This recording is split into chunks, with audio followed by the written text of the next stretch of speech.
สู่พระนิพพานนะ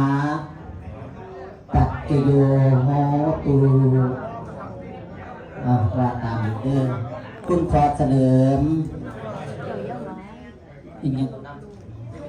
ลุงคองบัดนี้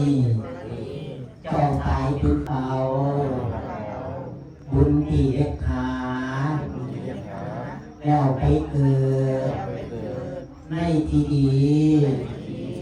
ถึงสุขสาบ่อยห่วงบ่อยแขนบ่อยติดบ่อยของให้ไปเกิดในห้องเมืองสวรรค์สุขสำราญตราบต่อเท่าพบพระเจ้าอาริยเมตไตรเทินเอาแล้วปฏิปาตนาเด้อไปตามลงกระเทียเราปลูกฟังไปที่เรา